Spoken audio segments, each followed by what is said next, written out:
नगर परिषद में बीते 1.5 दशक के दौरान की गई नियुक्तियों को लेकर अब सवाल गहराने लगे हैं। वर्ष 2010 से 2022 के बीच विभिन्न मुख्य नगरपालिका अधिकारियों के कार्यकाल में कुल 187 कर्मचारियों की नियुक्ति दर्ज की गई है।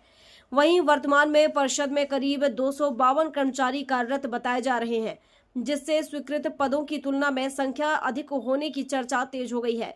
इस स्थिति का असर अब परिषद की वित्तीय व्यवस्था पर भी दिखाई देने लगा है। प्राप्त जानकारी अनुसार किसी भी निकाय में स्वीकृत पदों से अधिक कर्मचारियों की नियुक्ति से पहले राज्य शासन की अनुमति एवं वित्तीय भार का आकलन आवश्यक होता है। ऐसे में बड़ी संख्या में नियुक्तियों को लेकर प्रक्रिया के पालन पर सवाल उठ रहे हैं। वर्तमान स्थिति में परिषद की आय का बड़ा हिस्सा वेतन भुगतान में खर्च हो रहा है, जिससे विकास कार्यों की गति प्रभावित होने की बात सामने आ रही है। दस्तावेजों के अनुसार अलग अलग अवधियों में नियुक्तियों की संख्या उल्लेखनीय रही है।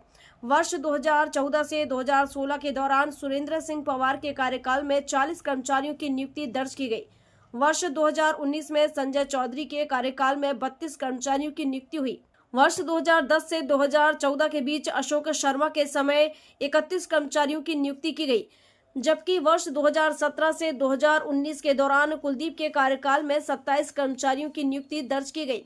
अन्य अवधियों में संख्या के समय 19 से सोनिश के समय 10 तथा वर्ष 2010 से पूर्व 17 कर्मचारियों की नियुक्तियां सामने आई है।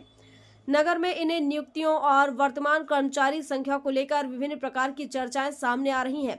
जनप्रतिनिधियों और नागरिकों के बीच यह मुद्दा उठाया जा रहा है कि स्वीकृत पदों, वास्तविक कार्यरत कर्मचारियों और नियुक्ति प्रक्रिया की समग्र जांच की जाए।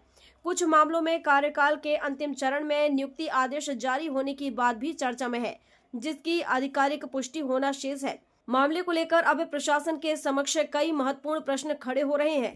क्या सभी नियुक्तियां नियमानुसार हुई?